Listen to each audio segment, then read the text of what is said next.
தந்தை, மகன், தூய ஆவியாரின் பெயராலே ஆமென்.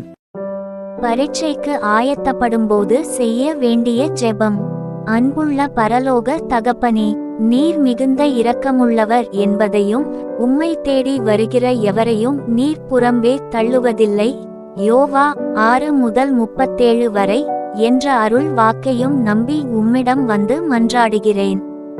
நான் எதிர்நோக்கியிருக்கும் பரீட்சைகளை குறித்த என்னுடைய கவலைகளையும் பயங்களையும் நீர் அறிந்திருக்கிறீர்.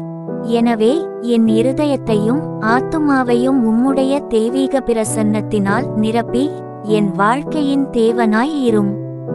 தயவாக என் பலவீனங்கள், கவனக்குறைவுகள், பயங்கள், பரபரப்புகள், தடைகள் யாவையும் எடுத்து போட்டு பரீட்சைக்கு ஆயத்தப்படும் இந்த நாட்களில் முழு கவனத்தையும் என்னுடைய பாடங்களில் செலுத்தி நேரத்தை வீணாக்காமல் படிக்க எனக்கு பயமுள்ள ஆவியை கொடாமல் பலமும் அன்பும் தெளிந்த புத்தியுமுள்ள ஆவியை கொடுத்து என்னை ஆசீர்வதியும்.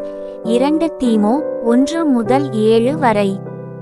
நான் உனக்கு போதித்து நீ நடக்க வேண்டிய வழியை உனக்கு காட்டுவேன், உன்மேல் என் கண்ணை வைத்து உனக்கு ஆலோசனை சொல்லுவேன்.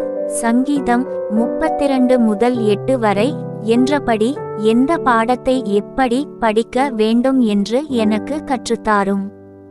என் பக்கத்தில் உட்கார்ந்து எனக்கு தெரியாத பகுதிகளை சொல்லித்தாரும். உங்களில் ஒருவன் ஞானத்தில் குறைவுள்ளவனாயிருந்தால் யாவருக்கும் சம்பூர்ணமாய் கொடுக்கிறவரும் ஒருவரையும் கடிந்து கொள்ளாதவருமாகிய தேவனிடத்தில் கேட்கக்கடவன்.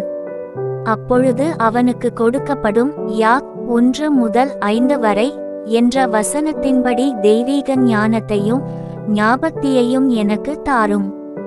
நான் படிப்பதெல்லாம் அப்படியே என் மனதில் தங்கவும் அவை பரீட்சை நேரத்தில் என் ஞாபகத்திற்கு வரவும் எனக்கு விசேஷித்த ஞாபக சக்தியை தாரும். நீர் என் மன்றாட்டை கேட்டதற்காக நன்றி.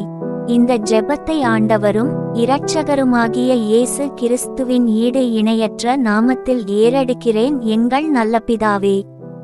ஆமென். உங்களுடைய பிரார்த்தனைகளையும் வேண்டுதல்களையும் நாளைய திருப்பலியில் ஒப்பு கொடுக்க விரும்புவோர் கீழ்காணும் மெயில் ஐடிக்கு உங்கள் வேண்டுதல்களை அனுப்பவும் அல்லது வீடியோவின் கீழ் கமெண்ட் செய்யவும். பிதா, சுதன், பரிசுத்த ஆவியின் பெயராலே ஆமென். தின பிரார்த்தனைகளுக்காக லைக், சப்ஸ்கிரைப் மற்றும் பெல் ஐகானை கிளிக் செய்யவும்.